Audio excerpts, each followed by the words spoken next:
Okay, so that little mashup you heard, classic rock riff, suddenly drops into this reggae groove. Yeah, That's kind of the vibe we're exploring today. You sent over some really interesting stuff all about Tatanka's upcoming bonus track. right, the big one.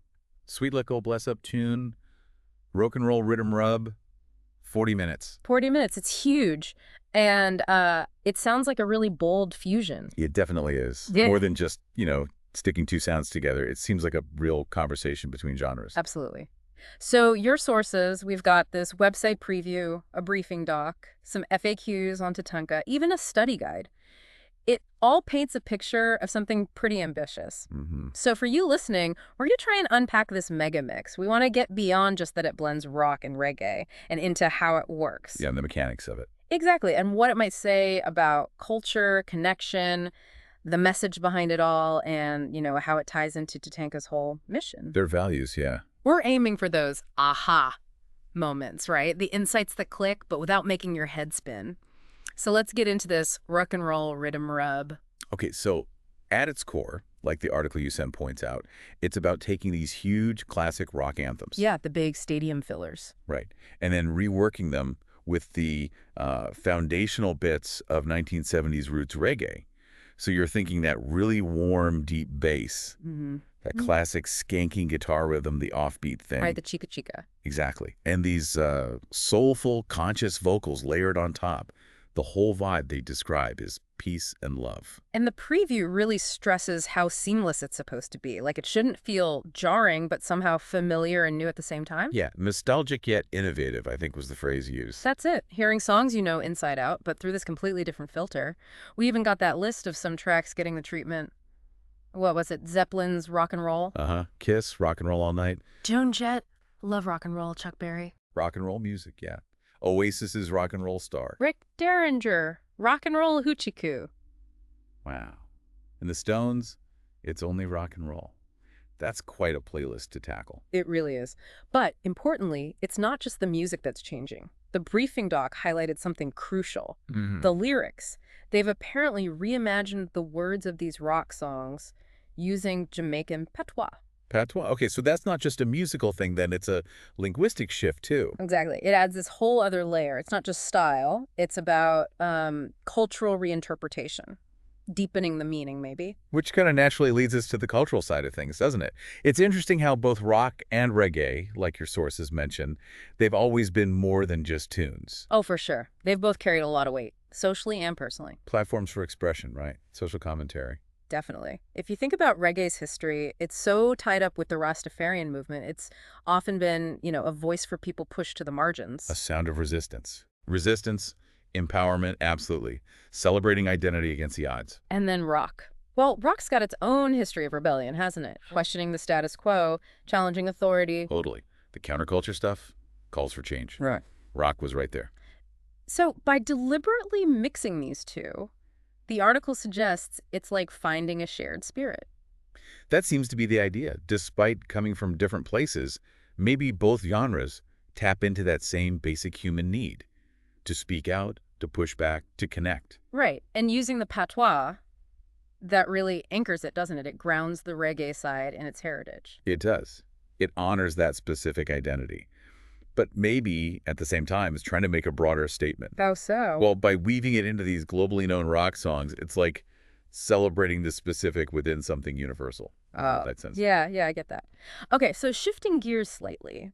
Beyond the cultural fusion, your sources kept mentioning a specific message in this track, something about unity, love. Yes, the article is pretty explicit about that. It calls it a message of love, peace, and community. It frames the whole 40-minute piece as almost like a spiritual journey, a meditation on how we're all connected. That's interesting. And pairing reggae, which often has that, uplifting communal feel with rock, which can be more introspective or even angry sometimes. Right.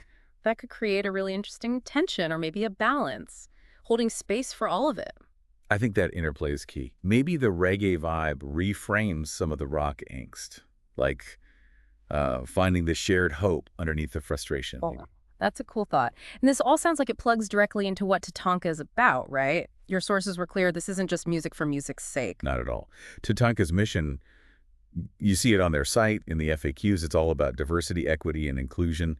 DEI. Their music meets mission thing. Exactly that. So their art, their music, it's intentionally tied to those principles. They're trying to do something with it. So this album, Rock, Roots, and Reggae, and especially this big bonus track, they're basically putting that mission into sound. That's how it reads, yeah.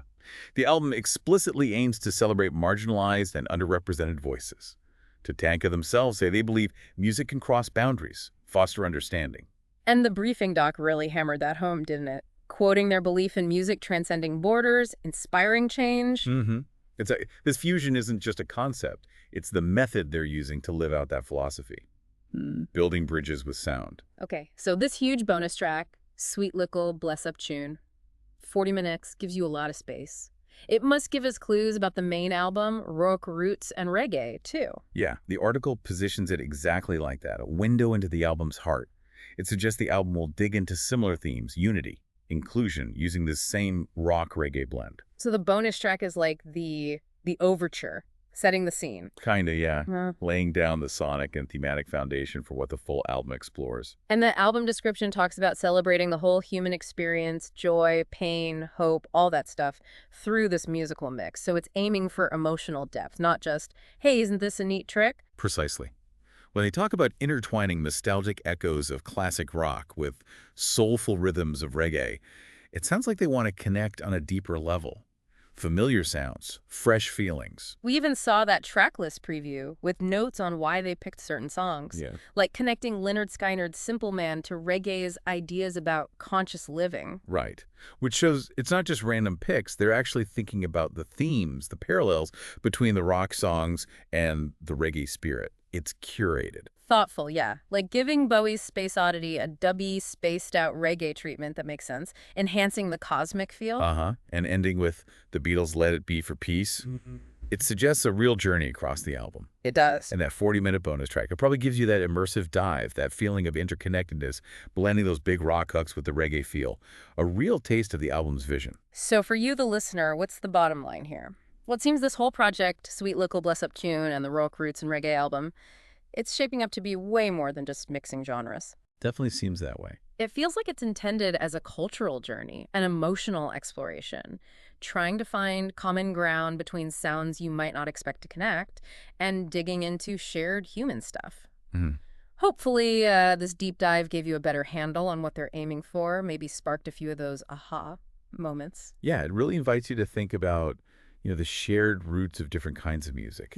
And how music can, sometimes surprisingly, bridge those cultural gaps. So as we wrap this up, here's something to maybe chew on. The article mentioned a deep emotional connection between rock and reggae. Why do you think that might be? Despite the obvious sonic differences, what could be the root of that connection? And maybe what other unexpected musical pairings could have that kind of cultural or emotional resonance? It's a great question. If you want to dig deeper into TATANKA's mission or this blend, their website's probably the place to go. It definitely makes you wonder about those underlying currents in music, doesn't it? The emotions that different styles tap into and how they might actually overlap in ways we don't always notice.